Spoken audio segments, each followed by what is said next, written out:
বলো কয়বার ডিভিশন করবে মাইটোসিস? 3 বার। 3 বার। তাহলে ফার্স্টে একটা থেকে হবে 2টা। আচ্ছা এভাবে না, 3 বার ডিভিশন করবে, তার মানে একটা থেকে হবে কয়টা বলো? 2টা। তারপরে 2টা থেকে হবে কয়টা বলো? হুম, একটা থেকে যদি 4টা। 2টা হয় তাহলে 2টা থেকে হবে কয়টা? 4টা। তাহলে 4টা থেকে বলো কয়টা হবে? 3টা। 4টা থেকে মা 3টা হবে।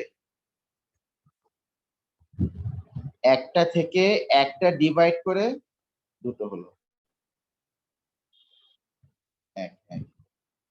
এখন এখান থেকে আবার হবে 1 1, তারপর এখান থেকে আবার হবে 1 1, এখান থেকে আবার হবে 1 1, এখান থেকে আবার হবে 1 1, এখান থেকে আবার হবে 1 1 1। তাহলে দেখো একটা থেকে, হ্যাঁ সেটাই তো মা, একটা থেকে 2টো হলো, 2টো থেকে 4টা হলো, 4টা থেকে 8টা হলো, এটাই তো। এই যে, তো ওই নিচে যে সেলটা রিমেইনিং থাকবে, ওই রিমেইনিং সেলটা হচ্ছে 3 বার মায়োসিস সেল ডিভিশন করবে, এন্ড 3 বার মায়োসিস সেল ডিভিশন করে ওখানে দেখো এই যে 8টা হ্যাপ্লয়েড নিউক্লিয়াস তৈরি হবে। কয়টা হ্যাপ্লয়েড নিউক্লিয়াস বলো তৈরি হবে? 8টা হ্যাপ্লয়েড নিউক্লিয়াস তৈরি হবে। কি ঠিক আছে কিনা? আচ্ছা, মানে মায়োসিস সেল ডিভিশন হওয়ার পরে তো সব হ্যাপ্লয়েড হয়ে গেছে নাকি? তার মানে এগুলো সবই তো হ্যাপ্লয়েড নিউক্লিয়াস। আচ্ছা, এবার দেখো এখানে কোনটা কি হয়ে যাবে।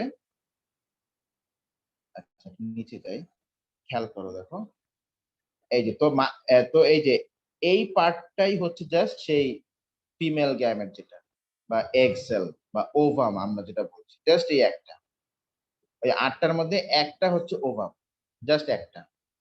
তো ওভামের পাশে যে দুটা বডিগার্ড বডিগার্ড সেল থাকে, এদেরকে বলা হয় সিনার্জিড নিউক্লিয়াস বা সিনার্জিড সেল। কি সেলস বলো? সিনার্জিক। সিনার্জিড। এটাও একটা সিনার্জিড, এটাও একটা সিনার্জিড। এই সিনার্জিডদের কাজ হচ্ছে ওই পোলেন পোলেন টিউবটাকে অ্যাপ্রোপ্রিয়েট দিকে গাইড দেওয়া।